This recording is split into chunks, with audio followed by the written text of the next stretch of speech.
Hello, welcome to Kirosha nursing classes. एक बार फिर आपके बीएफयूएचएस के अंदर जो वैकेंसी निकली है, अपन ने ऑलरेडी 13 क्लासेस यहाँ पे कंप्लीट कर ली हैं। सारे प्रीवियस ईयर के एमसीक्यू यहाँ पे अपन सॉल्यूशन कर रहे हैं। वैकेंसी की डिमांड है, उस अकॉर्डिंग अपन ने सेलेक्टेड वो टॉपिक्स जो फंडामेंटल ऑफ नर्सिंग के हैं वो कंप्लीट करवाने वाले हैं।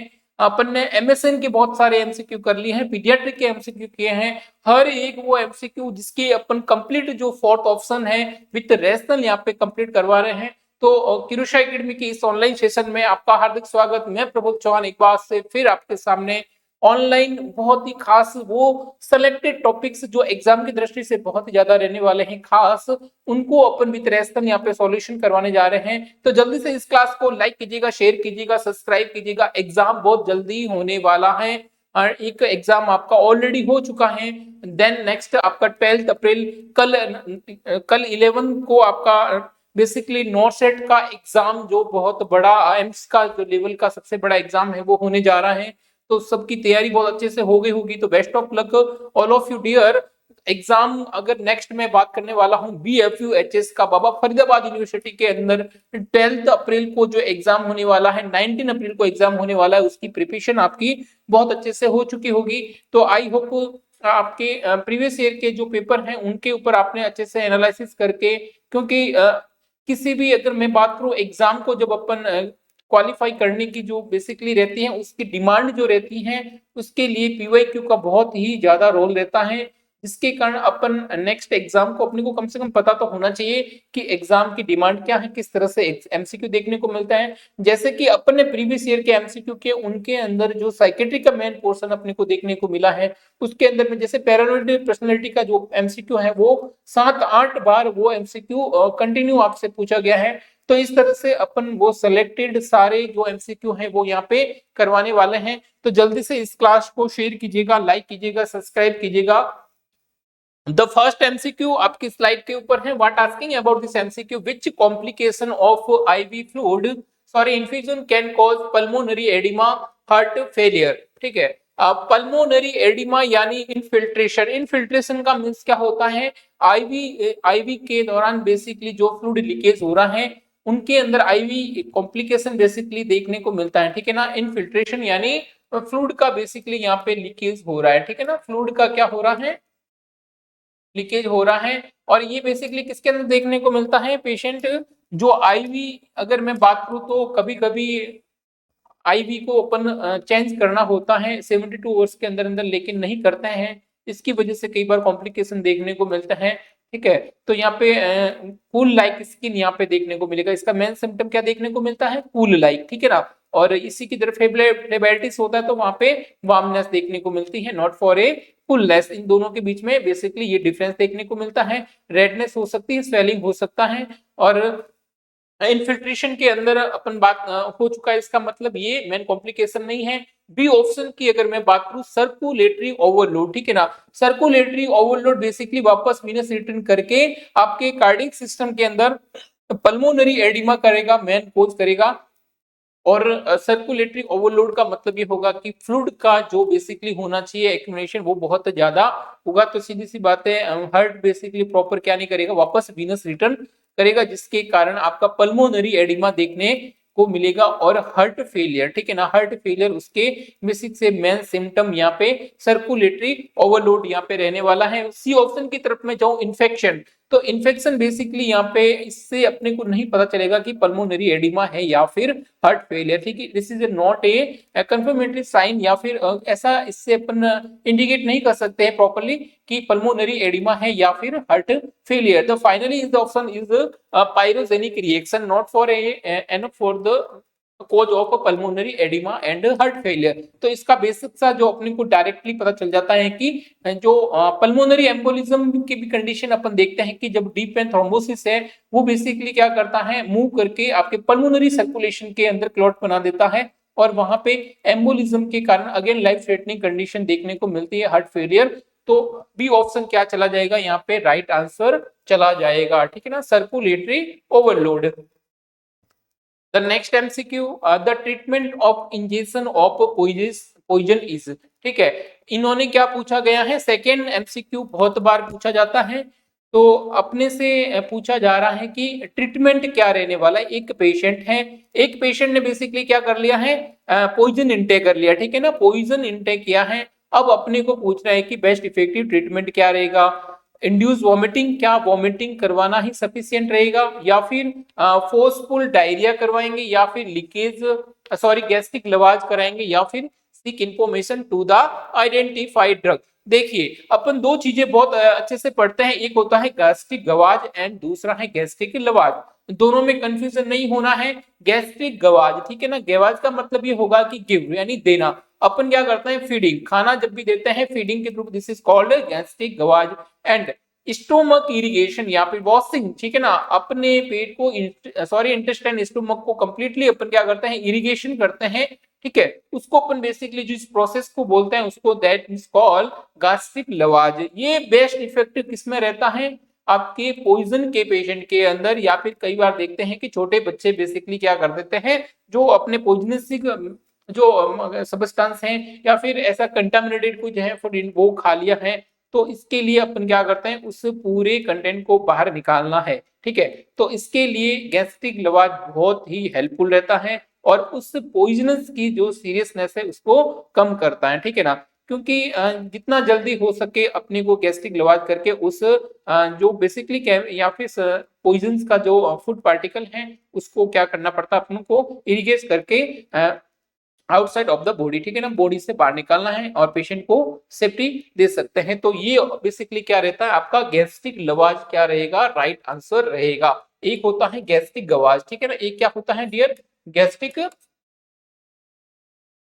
गवाज। ये क्या रहेगा, ये बेसिकली क्या रहेगा, फीडिंग, ठीक है ना, फीडिंग जो अपन बेसिकली देते हैं उसको अपन क्या बोलते हैं, गैस्ट्रिक गवाज। और इरिगेशन या फिर ऐसे कह सकते हैं स्टोमक वॉश, ठीक है ना, स्टोमक वॉशिंग या फिर इरिगेशन, ये बेसिकली अपन किसके अंदर देखते हैं, गैस्ट्रिक लवाज। तो कंफ्यूजन नहीं होना है, एग्जाम के अंदर बहुत बार ये एग्जाम के अंदर पूछा गया एमसीक्यू है। तो आई होप आपको ये बहुत अच्छे से रैशनल के साथ में पता चल गया होगा कि what means this called gastric lavage. Then next MCQ की तरफ चलते हैं, केयरफुली रीड कीजिएगा। The next MCQ what asking about this, the bed sore are caused by the localised. Bed sore के बारे में पूछा गया है। सबसे पहले मैं बात करना चाहूंगी बेड सोर होता क्या है।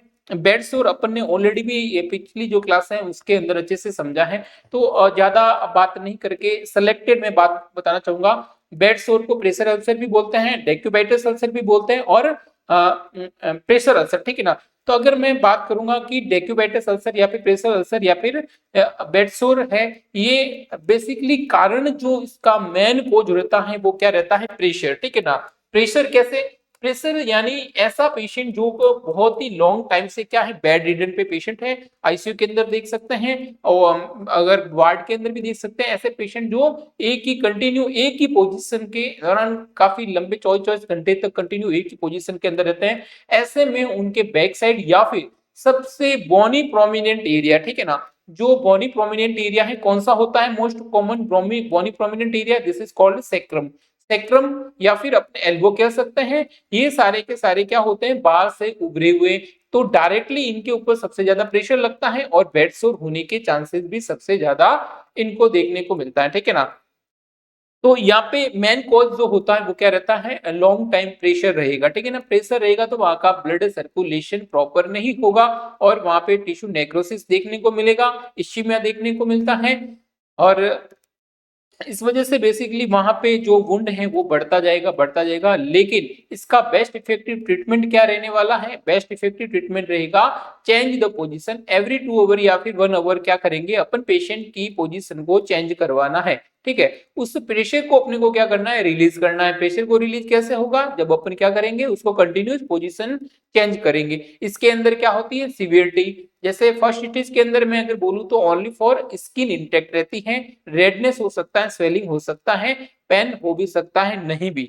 लेकिन सेकंड स्टेज की तरफ मैं जाऊंगा तो ये एक सीवियर पेनफुल कंडीशन है, क्योंकि यहाँ पे एपिडर्मिस और डर्मिस ये दोनों के दोनों क्या होती है, इन्वॉल्वमेंट होती है। अब मैं थर्ड स्टेज की तरफ जाऊंगा। थर्ड स्टेज के अंदर बेसिकली आपके एपिडर्मिस, डर्मिस और अब क्या होने वाला है, एड सबकुटेनियस, ठीक है। अब सबकुटेनियस ऐड हो रहा है, इसका मतलब नर्व एंडिंग्स हो रही है। अगर नर्व एंडिंग्स होगी तो सीधी सी बात है पेन के जो सेंसेशन है वो अपने को नहीं पता चलेंगे, तो ये कंडीशन क्या हो गई, पेनलेस। और ये भी एग्जाम के अंदर पूछा गया है कि पेनलेस कौन सी कंडीशन रहती है, this is the called third stage of the peptic ulcer या फिर डेक्यूबेटस अल्सर या फिर बेड सोर की थर्ड स्टेज क्या रहेगी, पेन, बिल्कुल painless. Then fourth one is the, यहाँ पे आपके एपिडर्मिस, डर्मिस और सबकुटेनियस के साथ साथ अब bone and ligament then muscles are also involvement, ठीक है ना। ये भी एक सीवियर कंडीशन है, लेकिन यहाँ पे अगेन पेनलेस कंडीशन होगी क्योंकि नर्व एंडिंग्स यहाँ पर भी प्रेजेंट रहेगी। तो ये अपन ने बात की है बेडसोर के बारे में।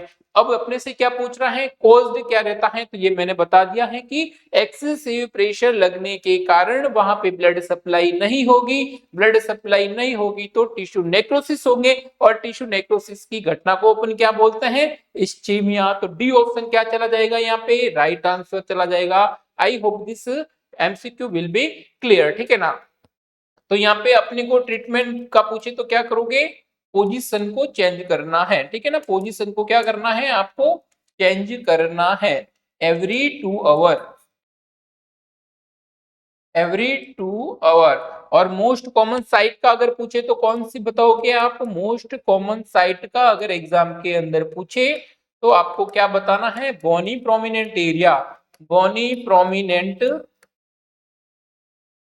एरिया। इसमें भी कौन सा आपका sacrum is the best example for the involvement of bedsore. तो ये अपना क्या रहने वाला है MCQ. I hope this MCQ will be clear. The next MCQ आपकी स्लाइड के ऊपर है, केयरफुली रीड कीजिएगा। What asking about this MCQ, which of the following is not found in urine, ठीक है। यूरिन के अंदर कौन सा सब्सटेंस प्रेजेंट नहीं है, ये अपने से एमसीक्यू पूछ रहा है। बहुत ही इजी क्वेश्चन लेकिन ट्रिकी एमसीक्यू। इस तरह के एग्जाम के अंदर बेसिकली बहुत सारे एमसीक्यू देखने को मिलता है। अब यूरिन के अंदर मैं सबसे पहले मैं बात करूंगा ग्लूकोज। तो क्या ग्लूकोज का यूरिन के अंदर प्रेजेंस होना नॉर्मल है, जी नहीं। ऐसा बेसिकली किसके अंदर देखने को मिलता है, डायबिटिक मेलेटस, ठीक है ना। अगर एक डिजीज कंडीशन है तब तो ये बात हो सकती है कि यूरिन के अंदर क्या आ रहा है, ग्लूकोज, और अपने को बहुत अच्छे से पता है डायबिटिक मेलेटस, ठीक है ना। डायबिटिक मेलेटस के पेशेंट के अंदर बेसिकली यूरिन के अंदर क्या देखने को मिलता है, ग्लूकोज। तो ये तो गया। बी ऑप्शन की तरफ मैं चलता हूं, प्रोटीन। तो देखिए किडनी के जितने भी पेशेंट होते हैं या फिर इक्लम्सिया के अंदर अपन देखते हैं प्रोटीन यूरिया, यानी यूरिन के अंदर प्रोटीन, या फिर किडनी से रिलेटेड कोई प्रॉब्लम देखने को मिलता है, यानी जो फिल्टर की प्रोसेस है। अब प्रोटीन को क्या करना चाहिए, फिल्टर करना चाहिए, लेकिन वहां पे दिक्कत होने के कारण किडनी के पेशेंट के अंदर अपन देखते हैं कि यूरिन के अंदर क्या देखने को मिलेगा अपने को, प्रोटीन। तो ये भी क्या है अब नॉर्मल कंडीशन, तो ये भी कट हो गया। कौन से पेशेंट के अंदर, किडनी के पेशेंट के अंदर। देन नेक्स्ट अपने पास में है ओनली फॉर आरबीसी। तो क्या आरबीसी यूरिन में प्रेजेंस होना नॉर्मल है, जी नहीं। इसको अपन क्या बोलते हैं, हेमीचूरिया। तो ये भी एक क्या है अब नॉर्मल कंडीशन, हेमीचूरिया। अब फाइनली क्या रहा, ऑल ऑफ द एबव, यानी तीनों की तीनों क्या नहीं होनी चाहिए, प्रेजेंस नहीं होते हैं यूरिन के अंदर। तो ये आपका डी ऑप्शन क्या चला जाएगा, राइट आंसर चला जाएगा। द नेक्स्ट एमसीक्यू अपने से पूछ रहा है the percentage and the flow rate of oxygen in red colour venturi mask, ठीक है ना। कलर कोडिंग के बारे में अपने से पूछ रहा है, रेड, व्हाइट, ग्रे, या फिर व्हाइट, ये इस तरह से ग्रीन कलर के देखने को मिलता है, येलो कलर के देखने को मिलता है। अपने से क्या पूछ रहा है, रेड कलर का, ठीक है ना। रेड कलर का सबसे पहले मैं बात करूंगा वेंचुरी मास्क। ये बेसिकली आपका फिक्स परसेंटेज के अंदर, ठीक है ना, फिक्स परसेंटेज के अंदर, फिक्स परसेंटेज के अंदर बेसिकली क्या रहता है, ऑक्सीजन, ठीक है ना। अब अपने से क्या पूछ रहा है, रेड कलर का। तो रेड कलर का बेसिकली क्या रहता है, 40% एंड 10 लीटर इज द पर minute for red colour venturi mask. 35% की अगर मैं बात करूंगा तो ये बेसिकली किसके अंदर, येलो के अंदर देखने को मिलता है, ठीक है ना, येलो के अंदर देखने को मिलता है। 24% इसी तरह से आपका ब्लू के अंदर, एंड व्हाइट के अंदर आपका 60% इस तरह से कुछ देखने को मिलता है। तो अपने से जो राइट आंसर चला जाएगा वो क्या चला जाएगा 40% एंड 10 लीटर पर minute is the finally right answer. The next MCQ enuresis means क्या होता है। एन्यूरेसिस मींस बेसिकली क्या रहेगा, यूरिनेशन इन स्लीप या फिर वॉकिंग इन स्लीप या फिर ब्रीथलेसनेस इन स्लीप या फिर कफिंग इन द स्लीप। तो ये तो सारे के सारे हो गए wrong and urination in the sleep is the best answer. एक पढ़ते हैं अपन नॉक्ट्यूरिया, ठीक है ना। तो नाइट टाइम के अंदर बेसिकली जो बेड वेटिंग देखने को मिलता है उसको अपन क्या बोलते हैं, नॉक्ट्यूरिया। और स्लीप के दौरान यूरिनेशन इन स्लीप बेसिकली क्या कहते हैं इसको, एन्यूरेसिस, ठीक है ना, enuresis. Somnambulism basically sleep walking या फिर स्लीप अपन टॉकिंग करते हैं। देन ये ऑप्शन क्या चला जाएगा यहाँ पे राइट आंसर चला जाएगा somniloquacy and somnambulism, somnambulism sorry. तो ये ऑप्शन क्या चला जाएगा यहाँ पे राइट आंसर चला जाएगा। The next MCQ sleeping pulse rate is classically increase in, basically किसके अंदर देखने को मिलता है, हाइपोथायराइडिज्म या फिर हाइपोथायराइडिज्म या फिर हाइपर पैराथायराइडिज्म या फिर हाइपर थायरोडिज्म। तो ये बेसिकली अपने को किसके अंदर देखने को मिलता है, स्लिप पल्स रेट, ठीक है ना। टेकिपनिया जो बेसिकली अगर सॉरी यहाँ पे टेकिकार्डिया, ठीक है ना, स्लिप टेकिकार्डिया, स्लिप टेकिकार्डिया कौन से पेशेंट के अंदर देखने को मिलता है, तो हाइपोथायराइडिज्म। हाइपोथायराइडिज्म की सबसे पहले मैं बात करूंगा तो यहाँ पे हाइपोथायराइडिज्म के अंदर जो टीएचएस का लेवल है वो क्या देखने को मिलेगा, इंक्रीज देखने को मिलेगा, ठीक है ना। टीएचएस का लेवल क्या देखने को मिलेगा डियर, यहाँ पे थायराइड स्टिमुलेटिंग हार्मोन तो देखने को मिलेंगे इंक्रीज, और T3 एंड T4 है वो बेसिकली यहाँ पे कम देखने को मिलेगा। और ऐसे पेशेंट के अंदर आयोडीन की क्या होती है, कमी होती है, ठीक है। तो ये बेसिकली क्या रहेगा आपका hypothyroidism is the right answer रहने वाला है। ये ऑप्शन बेसिकली क्या रहेगा यहाँ पे सॉरी पल्स रेट इंक्रीज का अगर आपसे पूछेगा तो वो क्या रहेगा, हाइपरथायराइडिज्म, नॉट फॉर हाइपोथायराइडिज्म। तो हाइपरथायराइडिज्म जहां पर भी होगा वो राइट आंसर चला जाएगा, ठीक है ना। डी ऑप्शन क्या चला जाएगा। अगर मैं हाइपोथायराइडिज्म की बात करूंगा तो क्या रहेगा, ब्रेडिकार्डिया, ठीक है ना, क्या रहेगा, ब्रेडिकार्डिया। और क्या रहेगा, ब्रेडिप्निया, ब्रेडिप्निया यहाँ पे रहेगा। और क्या रहेगा, कोल्ड इंटॉलरेंस, ठीक है ना, क्या रहेगा डियर, कोल्ड इंटॉलरेंस।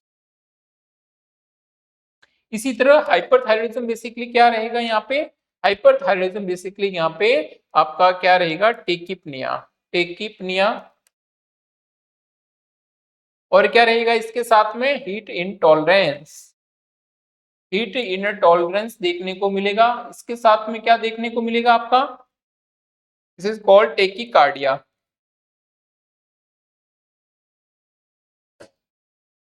तो hyperthyroidism is the right answer चला जाएगा, नॉट फॉर हाइपोपैराथायराइडिज्म और हाइपर पैराथायरॉयडिज्म, ठीक है।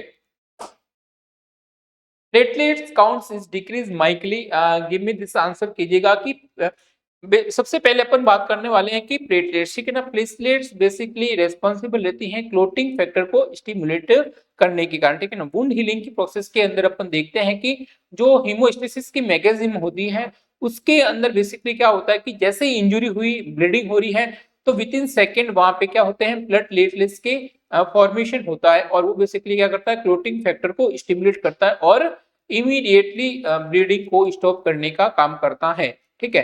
तो यानी ये तो बात सीधी सी है कि प्लेटलेट्स की कमी होना किसको इंडिकेट करेगी, ब्लीडिंग को, ठीक है। इसलिए अपन देखते हैं कि एक डिजीज किसका नाम है, डेंगू। डेंगू के जो अगर मैं बात करूंगा वहां पे लाइफ थ्रेटनिंग कंडीशन सबसे ज्यादा डेथ का कारण ये है कि इंटरनल ब्लीडिंग बहुत ज्यादा सीवियर देखने को मिलती है, क्योंकि ऐसे पेशेंट के अंदर जो प्लेटलेट्स है वो सीवियर फॉल होने लगता है। पेशेंट कई बार 10,000 या 20,000 के पास में चले जाते हैं। नॉर्मल अगर मैं बात करूंगा तो 1.5 लाख तक इसकी नॉर्मल रेंज होती है, किसकी, प्लेटलेट्स की, ठीक है। तो यहाँ पे बेसिकली अगर मैं बात करूंगा तो किसके पेशेंट के अंदर, जो आपका डेंगू है, और कौन सा mosquito, Aedes इजिप्टी, this is called positive agent for the dengue fever. इसी को अपन क्या बोलते हैं, ब्लैक बॉर्न फीवर, ठीक है ना, black born fever, this is called dengue fever. Malaria fever यानी बेसिकली ये क्या है, एक पैरासाइट, ठीक है ना। और कौन से, फीमेल एनाफ्लिस, ठीक है ना, फीमेल एनाफ्लिस के कारण यहाँ पे ये मलेरिया देखने को मिलता है। पॉजिटिव एजेंट क्या रहेगा, फीमेल एनाफिलीज। टाइफाइड फिर बेसिकली यहाँ पे नहीं रहेगा, रोमेटिक फीवर नहीं रहने वाला है। डी ऑप्शन क्या चला जाएगा यहाँ पे, राइट आंसर चला जाएगा। सबसे ज्यादा प्लेटलेट्स और ब्लीडिंग की जो यहाँ पे सबसे ज्यादा दिक्कत देखने को मिलती है, ठीक है ना। सीवियर क्यों है डेंगू, क्योंकि यहाँ पे ब्लीडिंग होती है, प्लेटलेट्स की सडन यहाँ पे फॉल डाउन होने के कारण ब्लीडिंग यहाँ देखने को मिलती है। तो डी ऑप्शन क्या चला जाएगा, राइट आंसर चला जाएगा। Then next MCQ, during perineal operation patient are kept in, give me this answer कीजिएगा कि पेशेंट किसका हो रहा है, पेरिनियल, ठीक है ना। पेरिनियल कौन सा एरिया है, आपके जो ग्रोइन एरिया की अगर मैं बात करूं, एनस और आपके ग्रोइन एरिया के बीच में जो बेसिकली जहां पे एपिसियोटोमी, ठीक है ना, डिलीवरी के दौरान जो एपिसियोटोमी कट लगाते हैं वो कौन से पार्ट के अंदर लगाते हैं, पेरिनियम पार्ट के अंदर। तो पेरिनियम का ऑपरेशन के लिए सबसे बेस्ट पोजीशन कौन सी रहने वाली है, ये अपने से बेसिकली एमसीक्यू के अंदर पूछा गया है। सबसे पहले मैं बात करूंगा रिकमेंडेड पोजीशन, ठीक है ना। तो रिकमेंडेड पोजीशन बेसिकली यहाँ पे अगर मैं बात करूं तो फीमेल के जो वेजाइनल एग्जामिनेशन है उसके लिए सबसे बेस्ट रहेगा, ठीक है ना। फीमेल का वेजाइनल एग्जामिनेशन जो ओपन करते हैं उसके लिए आपका recommended position dorsal recommended position, ठीक है ना, dorsal recommended position best example रहने वाला है। अब बी ऑप्शन की मैं बात करूंगा तो लिथोटॉमी यहाँ पे सबसे बेस्ट आंसर चला जाएगा, ठीक है ना। दोनों में कंफ्यूजन नहीं होना है, जब भी पेरिनियल केयर या फिर डिलीवरी की बात की जाए तो अपने पास में लिथोटॉमी सबसे बढ़िया पोजीशन है, लिथोटॉमी पोजीशन, ठीक है ना। ट्रेनलर पोजीशन, ट्रेनलर पोजीशन के अंदर बेसिकली जो आपका हेड पार्ट है वो तो बिलो रहेगा और फुट पार्ट बेसिकली क्या रहने वाला है, एबोव रहने वाला है। और ये क्या कौन से पेशेंट के अंदर दी जाती है, ये आपके शॉक के पेशेंट के अंदर, ठीक है ना, शॉक के पेशेंट के अंदर सबसे ज्यादा, या फिर कोल्ड प्रोलेप्स के अंदर। एंड सिम्स पोजीशन की अगर मैं बात करूंगा तो यहाँ पे आपके एनिमा इंसर्ट करने के लिए सबसे बढ़िया सिम्स पोजीशन रहती है। बी ऑप्शन क्या चला जाएगा, राइट आंसर चला जाएगा, lithotomy is the right answer. The next MCQ, lack of the bowel sound in the immediate post operative period may be sign of, ठीक है। ये बेसिकली अपने से पूछा गया है कि तो यहाँ पे इंटेस्टाइनल ऑब्स्ट्रक्शन, सेकेंडरी हेमरेज या फिर इंटेस्टाइनल परफोरेशन या फिर पैरालाइटिक इलियस। तो बहुत अच्छे से पता है कि पैरालाइटिक इलियस के अंदर यहाँ पे जो आपके पेरिस्टालसिस मूवमेंट है वो बिल्कुल ही डाउन हो जाते हैं और वोवल साउंड है वो बेसिकली क्या रहेंगे, अब्सेंस देखने को मिलते हैं, ठीक है ना। पोस्ट ऑपरेटिव पीरियड के बाद में एक टाइम के बाद में जो वोवल साउंड है वो वापस क्या आ जाने चाहिए, लेकिन पैरालाइटिक इलियस के कारण ये बेसिकली क्या रहते हैं, डिले रहते हैं और अब्सेंस देखने को मिलते हैं, क्या आपके या फिर कम देखने को मिलते हैं, lack of bowel sound. Constipation के अंदर पैरालाइटिक इलियस, तो ए ऑप्शन क्या चला जाएगा, राइट आंसर चला जाएगा। इंटेस्टाइनल ऑब्स्ट्रक्शन के अंदर बेसिकली यहाँ पे इतना नहीं देखने को मिलता है lack of bowel sound. Secondary haemorrhage की अगर मैं बात करूंगा तो यहाँ पे प्राइमरी कोज अगर मैं बात करता हूँ प्रेगनेंसी के दौरान अगर मैं बात करूं तो हेमरेज सबसे ज्यादा मैटरनल मोटिलिटी रेट का मेन कॉज क्या होता है, हेमरेज, ठीक है ना। हेमरेज के कारण सबसे ज्यादा मदर प्रेग्नेंट वुमेन होती है उसकी डेथ होती है अपने इंडिया के अंदर। और सेकेंडरी की अगर मैं बात करूं तो 48 घंटे के बाद में, 48 आवर के बाद में अगर सीवियर ब्लीडिंग हो रही है then that this is called secondary, यहाँ पे हेमरेज यहाँ पे अपन कंसिडर कर सकते हैं। The next MCQ, the substances that neutralize bad odor are called, ठीक है ना। तो बैड ऑर्डर का जब भी यहाँ पे अपने पास में जिक्र हो तो क्या राइट आंसर चला जाएगा, deodorant is the right answer चला जाएगा। एंटीसेप्टिक बेसिकली क्या रहता है आपके, फ्री फ्रॉम इन्फेक्शन,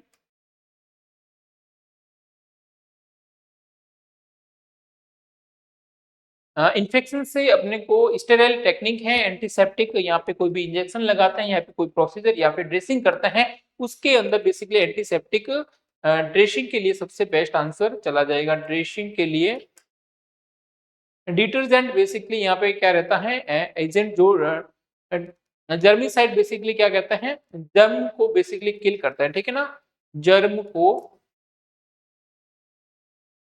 किल करता है। और यहाँ पे ये क्या करता है, पैथोजेंस को किल करता है, ठीक है ना, पैथोजेंस को क्या करता है, किल करते हैं। Deodorant is the substance that neutralise the bad odour, ठीक है ना। बैड ऑडर को क्या करते हैं, ये न्यूट्रलाइज करते हैं।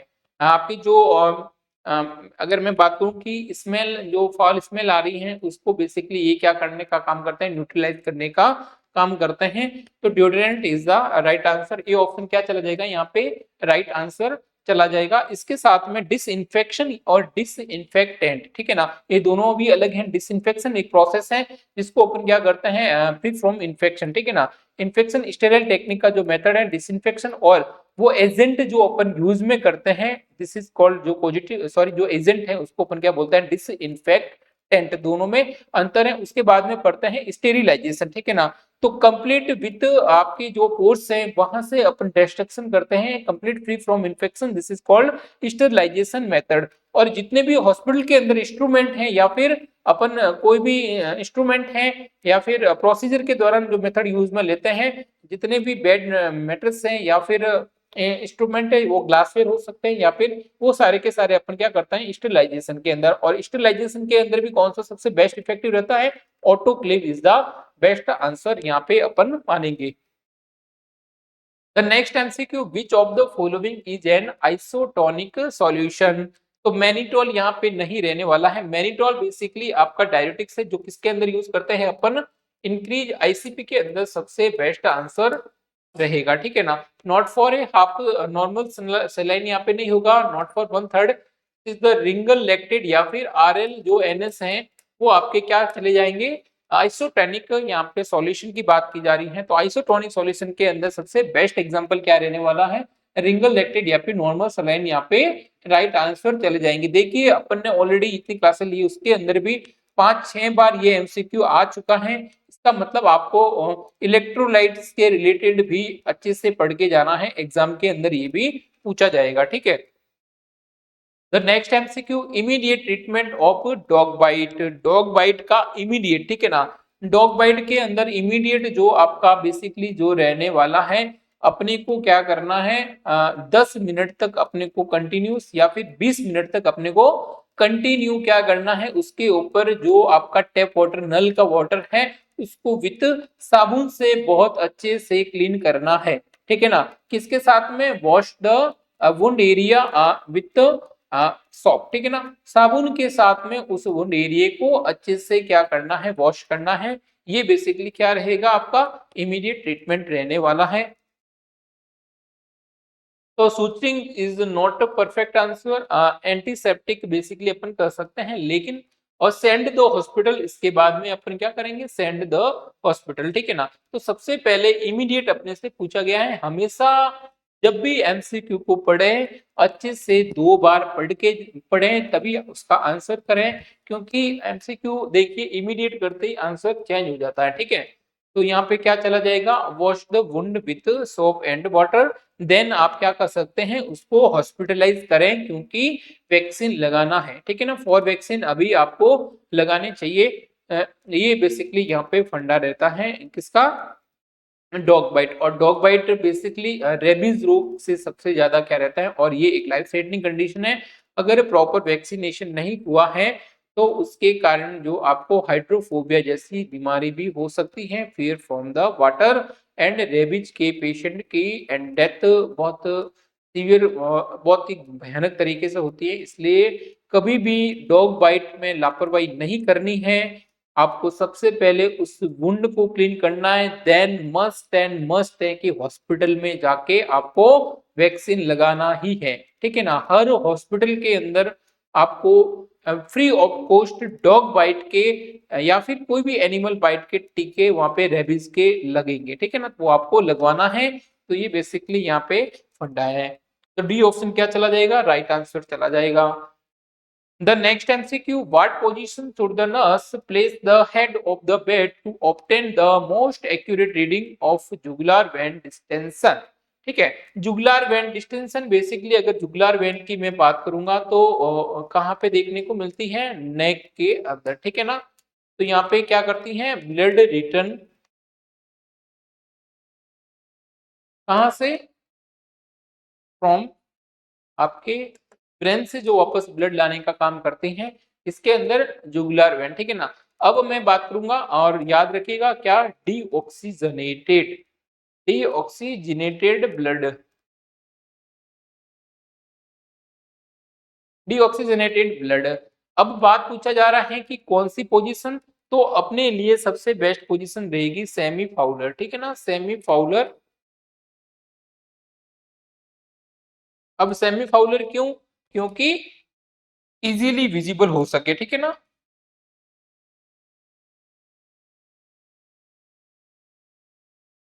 इजीली विजिबल हो सके। अब इजिबल विजिबल होगा तभी तो अपने को पता चलेगा कि डिस्टेंडेंट है या नहीं है, ठीक है। तो यहाँ पे राइट आंसर क्या चला जाएगा,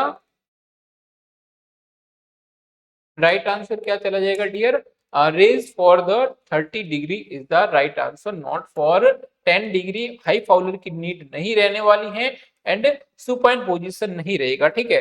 तो यहाँ पे राइट आंसर क्या चला जाएगा, raise 30 degree is the right answer.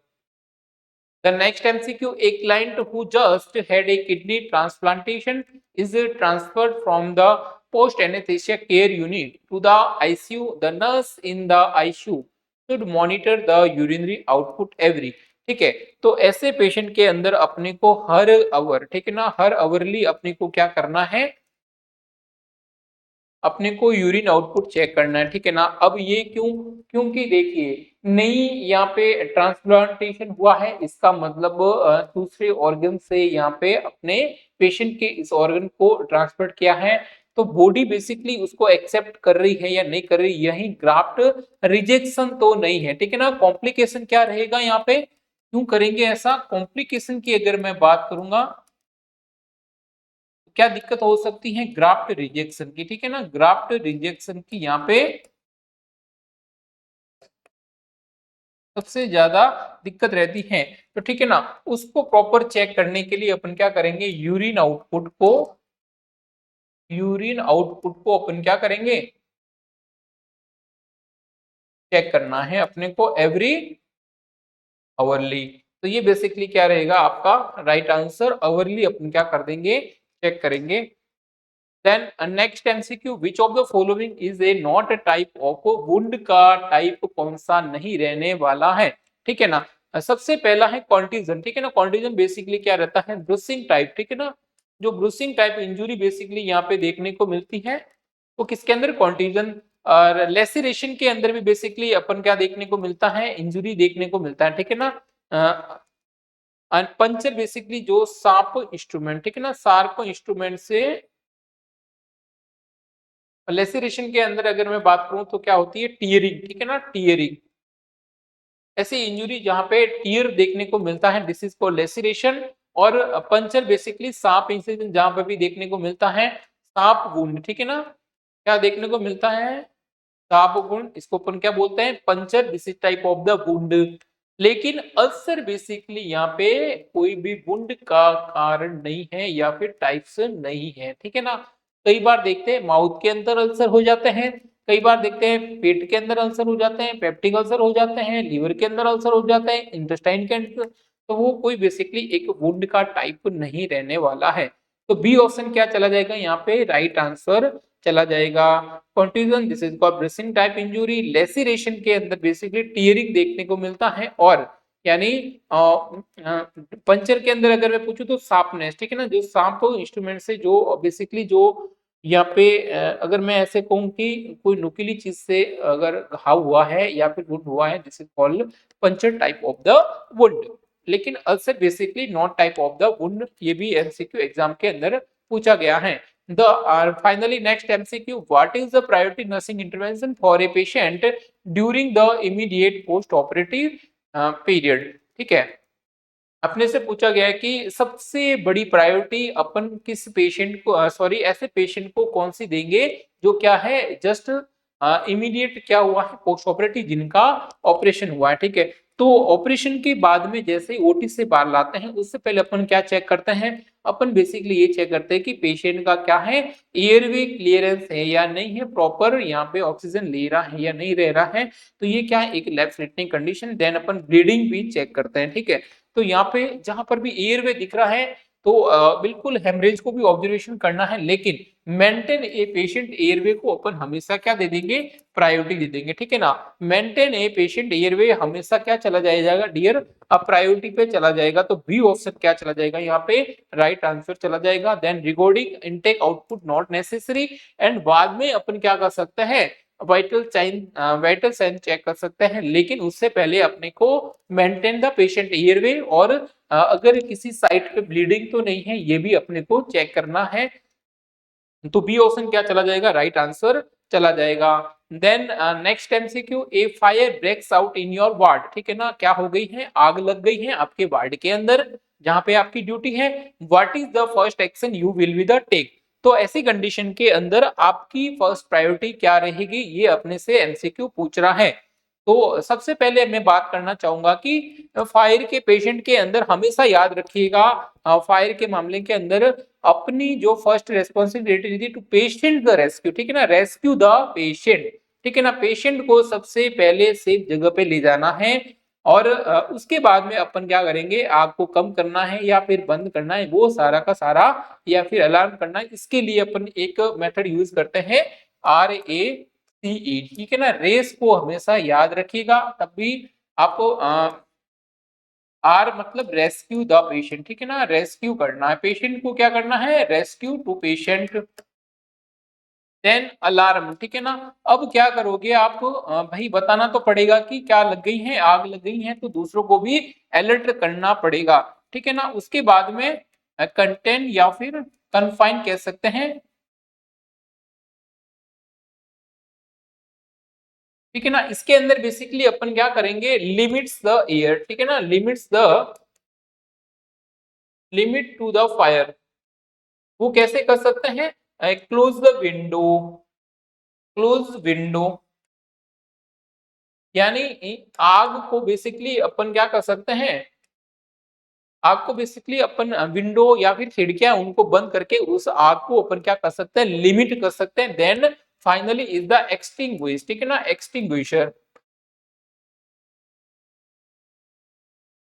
क्या कर सकते हैं, स्टॉप कर सकते हैं, ठीक है ना, आग को क्या कर सकते हैं अपन, एक्सटिंग्विशर की मदद से अपन क्या कर सकते हैं। और इसके लिए भी क्या रहता है, एक फॉर्मूला याद रखिएगा, वो क्या रहेगा आपका, पास। पास का मतलब एक्सटिंग्विशर यूज करने का तरीका क्या रहेगा, सबसे पहले क्या करोगे, पुल द पिन, पिन को क्या करना है, जो आपको बेसिकली जो ऑक्सीजन सिलेंडर लेके घूमते हैं उसको यूज कैसे करना है, सबसे पहले पुल द पिन, देन आप क्या करोगे, एम, यानी कहां पे आग लगी है, किस आग को बुझाना है उसकी तरफ उसकी नॉब को करना है, यानी एम। देन आप क्या करोगे, इस सॉरी स्क्वीज करेंगे, ठीक है ना, क्या करेंगे, स्क्वीज करना है, यानी उसको पिन को बाहर निकाल देना है। Then finally is the sweep, यानी अब आप क्या करोगे, जहां जहां आग लग रही है उसकी तरफ आप उसकी नोक को रख के आप उसको आग को बुझा सकते हैं। ये तरीका आपको याद रखना है, रेस और पास, ठीक है ना, एग्जाम के अंदर बहुत बार पूछा गया है। तो सबसे पहले अपन क्या चले जाएंगे, use the fire extinguisher not for evacuate the patient from the ward, यानी पेशेंट को क्या करना है आपको, उस फायर वाली जगह से बाहर निकालना है। तो यहाँ पे डी ऑप्शन क्या चला जाएगा, राइट ट्रांसफर चला जाएगा। तो I hope this MCQ will be clear. The next example है अपने पास में, a patient present with the emergency history क्या है, मल्टीपल बी स्टिंग्स हुई है, ठीक है ना, मल्टीपल बी स्टिंग्स हुई है। तो सीधी सी बात है, मल्टीपल यानी मधुमक्खियों ने काटा है बहुत सारी, तो यहाँ पे रिएक्शन तो देखने को मिलेगी, और ऐसी वैसी नहीं, एनाफाइलेक्टिक रिएक्शन देखने को मिलेगी। अब उसके साथ में और भी दे दिया गया है क्या, हाइपोटेंशन, हाइपोटेंशन, अब हाइपोटेंशन और स्टिंग भी हुई है, दोनों के दोनों सिम्टम किसको इंडिकेटेड कर रहे हैं, एनाफाइलेक्टिक शॉक को, ठीक है ना, एनाफाइलेटिक रिएक्शन है, ये क्या है, एनाफाइलेटिक रिएक्शन है। अब एनाफाइलेटिक रिएक्शन है तो क्या होगा, एनाफाइलेटिक शॉक के चांसेस रहेंगे। तो डी ऑप्शन क्या चला जाएगा, राइट आंसर चला जाएगा, not for a hypovolaemic shock यहाँ पे नहीं रहेगा, स्पाइनल शॉक नहीं रहेगा, नॉट फॉर ए हेमरेजिक्स, और डी ऑप्शन क्या चला जाएगा यहाँ पे, राइट आंसर, क्योंकि पेशेंट के अंदर एक तो हाइपोटेंशन चला गया है, और क्या देखने को मिल रहा है, बीपी कम हो गई है, उसके साथ में बी स्टिंग हुई है, तो एलर्जी होना तो स्वाभाविक है। तो यहाँ पे डी ऑप्शन चला जाएगा राइट। तो ये आज के अपने मोस्ट इंपोर्टेंट सेलेक्टेड एमसीक्यू थे।